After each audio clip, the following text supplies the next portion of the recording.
Ako po si Romy Cabak, dating barangay captain sa Upper Kabembeng. So ako po ay bilang presidente ng Maahad Mukhtar Institute Studies.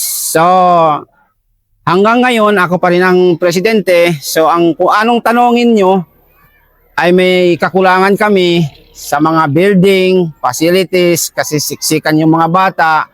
Meron kaming pupils na 380 ngayon.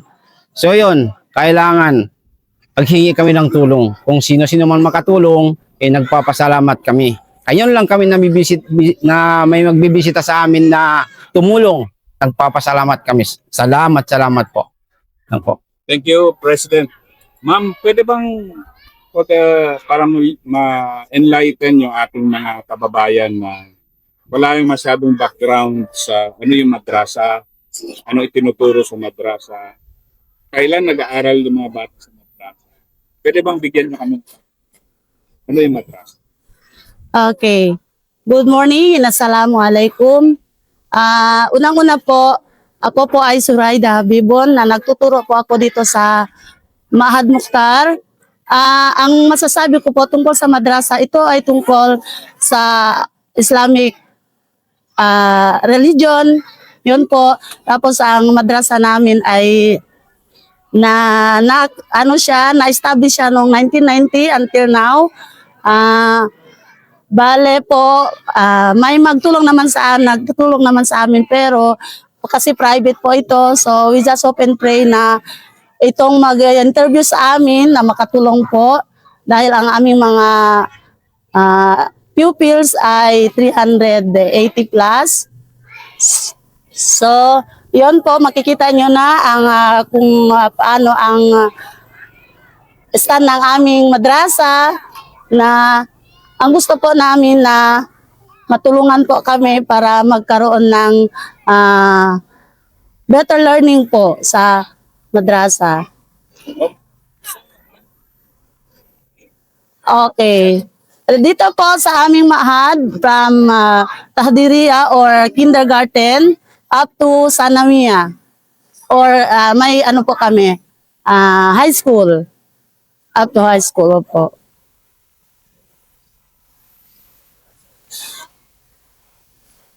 Yes. Saturday and Sunday po ang madrasa. Yun. Sa regular Opo. Yes, sir. Opo. Saturday, Sunday. Sa madrasa na naman po. Opo. Enlighten us, ma'am, kung ano yung kaibahan na itinuturo nyo rito doon sa tinuturo sa yung normal na school. Okay. Dito po more on Islamic religion po. 'Yon dito sa madrasa.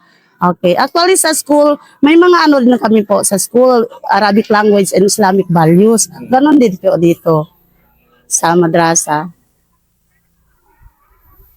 300 kabeng-beng na o May galing po sitio Pandakepan kasi Upper Kabembeng composed of 3 sitios from Pandakepan, Bukbuk, and Along-Along po, sitio Along-Along. sa kabeng-beng lang. Upper Kabembeng. Then, initial impression ko yung mga bata, baka-disiplinado. Opo, sir. Alhamdulillah, yes, sir. Yes, sir. Muslim family, Muslim kid, voluntary niya. Paano yung inaano sila ng madrasa? Kasi wala na silang Monday ko na sila, Monday. Friday, sa school. Sunday. Parang tuloy-tuloy. Hindi naman requirement. Diba? Para sa amin po, as a Muslim, required talaga na mag-aral sa madrasa ang mga bata po. Yun. Obligatory talaga na paaralin sa madrasa ang mga kabataang Muslim po. Para ma-enlighten po sila kung ano ang ibig sabihin para malaman nila kung ang tunay na Muslim po. Yun. Ito mo ba akong ground lang?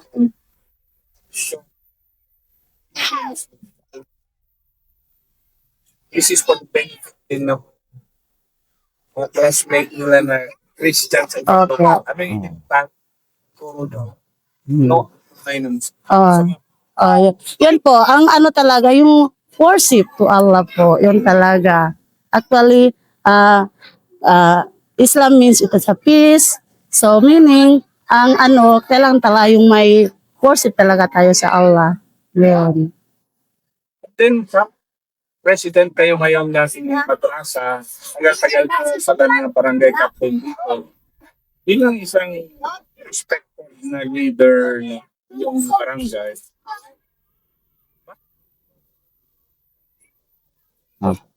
So, ganun po.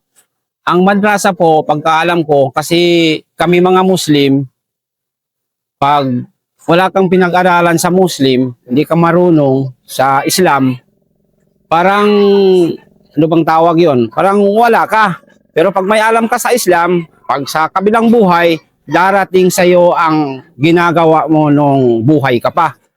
Yun ang pagkaalam mo. Kaya tinutuloy ko ang pagmadrasa dahil doon nakita nila, doon alam nila kung paano tayo pag doon na tayo sa kabilang buhay. Ganon. Kaya tinulungan ko sila. Kasi may may porsyento sa akin pag nag-lead ako sa katulad sa mga madrasa, sa mga moske, tumulong ako. So may percentage na papunta sa akin pag andun ako sa kabilang buhay. Yun ang pagkaalam ko. then madam bilang isang volunteer teacher ka dito, ano nagmo-motivate sa'yo na bilang isang volunteer? Yun na po. I want to, ano ba yan? Yung gusto ko talaga sila maturuan, sir, para maka-learn din sila. What is Islam, paano bang religion ng Islam. Saka, yun, para maano ko rin sila na kung paano ang maging isang mabuting tao. Yun po, ang ko sa kanila. So, yun. Oh, yes, sir. Yes, sir. Para malaman nila kung ano ang Islam, bakit ba sila mag-aral sa madrasa. Actually, ang tinuturuan ko po ay dalawang subject, sharp at saka hadith. Hindi Ngayon, madam pwede yung background usually na baba. Maintindihan sa generation ng mga bata nandito yung na Kristiyano sa ibang probinsya. opo. Bulacan, Cavite na walang ka-background sa hadith at saka sa Islam. Kaunti lang. Ano yung kaunting background lang. Kung pagbaga yung yung for instance sa hadith, for instance kung yung gaya ng sabi ng Prophet Muhammad sallallahu alaihi wasallam, kung sabi niya man sala katarikan, yaltami sufi ilman, sahalallahu tarikan bi ilal jannah. De yung kung sinong maghanap ng way para makapag-aral na alamin kung ano ang Islam, paano sila matututo, yung binigyan ng Allah Ta'ala ng daan para makapasok siya ng heaven. Yeah.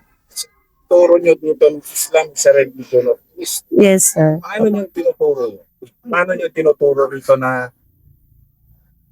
dito sa lugar nyo, may history talaga na peaceful doon. Una, ngayon medyo agnagan. Oo. Paano nyo tinuturo na sa normal na bata, Muslim na ang religion? Yes, yes, sir. Paano nyo tinuturo yun? Yun po, the way we mingle with them, na ipakita na talaga namin that we are a model as a Muslim, sir. Yun. Ano ba yung isang model mo? Like katulad nyo, kayo yung The way, okay. kapatid kayo. Kayo yung pillar nitong barangay nyo. Yes, sir. Former barangay captain, Yes, sir. volunteer teacher sa madrasa. Medyo talagang yan. Kayo yung stable na pundasyon ng inyong lugar. And sa inyo kumukuha kasi ng signal yung mga tao, di ba na? Sir, yung may unity. Okay, pagmamahal. Yun, the way we dress, the way we show our respect to each other. Ganon. For instance, pag when it is already, yung time ng pag-pray, na ipakita talaga ng mga tao dito na kalalakihan na pumunta sa moske, yun, tapos ang mga bata, pumunta rin doon. Sasama rin sa mga Kasi ano. last time na Ayun nga. Yes, Ito yung sir. Yes, day out sir. ba yung madrasa? Iba. Madrasa. Madrasa. Oo. Mhm. Nag-aaral ako sa West Point kasi ng Arabic noon. Magkatabi normally, di ba? Yung madrasa. Ayun. Mosque. Yes, sir. Bakit? Bakit magkatabi sila palagi? Paano sila nagtutulungan yung mosque at yung madrasa? Paano? Yeah. So pagkaalam ko sa madrasa at moske, doon ka mag-aaral sa madrasa. Pag halimbawa nagsimba ka na, doon kinuha mo sa madrasa ang pagsimba. Kaya doon may binasa ka at ituro sa inyo ang pagsimba. Kaya pag punta ka ng moske, doon na i-actual mo. Tulad simba ka na. Ayan. Ayan. Ika naman. Kasi marami ng units ang dumaan sa inyo. Marami ng army units. Hindi nawawalan sa army ng area. And I was very impressed kasi na yung 32nd Infantry Battalion, kayo parang inadapt kayo na tulungan. Opo. Medyo limited yung kanilang may tulong because wala naman silang sariling pondo or ganito na outreach. Kaya ako nagpo-volunteer na baka marami katulong sa inyo na diretso magpadala. Pero ano yung stressor nyo sa sundalo? Ito. Ang sundalo na sanay na kayong tulong sa inyo. Sige na mo. Opo. Ano po, we would like to extend our heartfelt thanks to them na minsan nabigyan na nila na po kami ng mga school supplies before. That was last December, mga blackboards, school supplies. So, maraming pasasalamat po namin sa kanila, sir. Sa 32nd. Yun. Kasi kanina, Mm-mm. meron akong kuha ako dun sa isang project ni Bato, Kanilansa. Opo. Yung paper na coloring. Opo. Sabi ko, inisip ko naisip na yun, ibigay niya sa inyo. Sabi ko, siguro, ang attempt niya is open your mind. Opo. Sige nga, madam, bakit kailangan sa mga bata, estudyante nyo na mulang sila sa Chubis? Para po maano nila, kumbaga maimulat nila po ang kanilang mga mata kung sila ay makatapos na kung ano ang mga pangarap nila para so that they can reach their goal po. Yun, para maano nila, ganito pala ang paglaki ko, ang gusto ko, yun. Mas maganda rin yung ibinigay nila na yung ipaano nila sa mga bata. Gaya ng kanina, inano ni sir kung anong gusto paglaki nila. So yun, tulad ng mga dito, meron sa kanila, gusto maging military daw, teacher, nurse. Yun po. Thank you talaga na maisip nila na tulungan ang mga bata namin po. Kasi guys, is ko, military na Yun nga.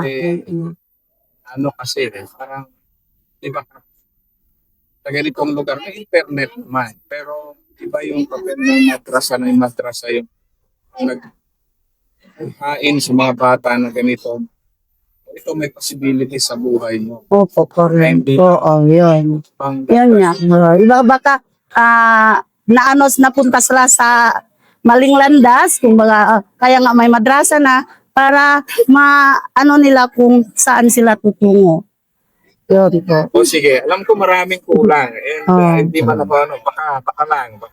Ang normal na madrasa kasi is private. Yes. Private meaning tuition kayo.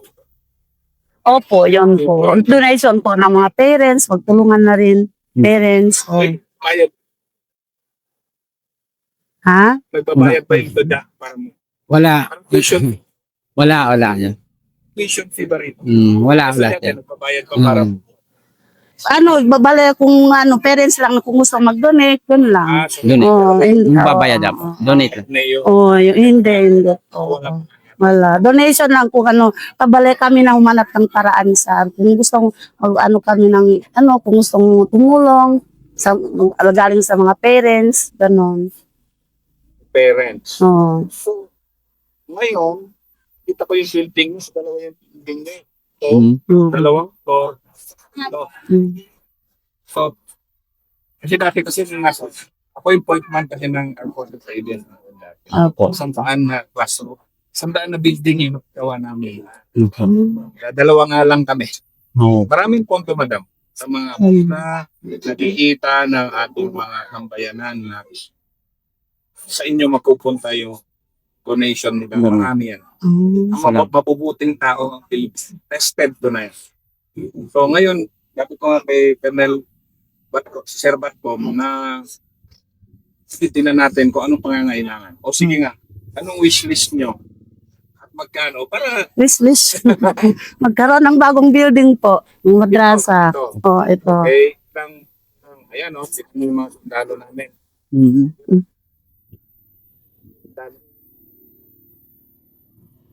Tingnan nyo. Oh. Ang armed forces kasi, lalo na yung army, babad na babad kami rito sa ganitong lugar. Ayan, tutulong kung anong kaya namin itulong. Building. Dati kasi gumagawa ng building, Oh. 1 million student to plus. Silang marami. Nung sendong, bigay kami ng 500 na scholarships, elementary college. ABS-CBN para our armed forces. Ito pa, madam, building parang classroom, ngarap. Hindi, ang pangarap namin sa building, kinakailangan namin kasi, di ba na bulok na, mga 4 na classroom. 4 na classroom. Or more than that. Hindi, kasi baka mapanood na rin ako, patulong agad. Pero, Sana, ano naman sana nakita ni Gob. ano pa, President, pa niya, dito, Pwede rin po, opo. Mga books or sa mga bata, may mga ganyan. Mga upuan. Chairs, ito.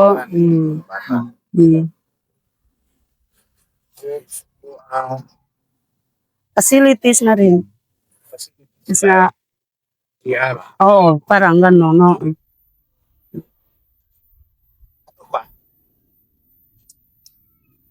Facility. Medyo alam ko yun eh. Noon nga, nag-invent ka nila yung scooters. Pwede rin. Kasi wala kayo. Wala pa. Wala. Sige. Sweldo, madrasa. Yun nga, sir, galing donation ng mga parents. Galing donation ng Sinong gustong pero may rin kami, enrollment fees din kami pag opening. Yun, doon din ang doon din ang sa enrollment fees pati donation ng mga parents. Sir, sa 300 student, We are 15. 15. Yes. So, ang teacher of 30 student ito na Oh, yes. Yes.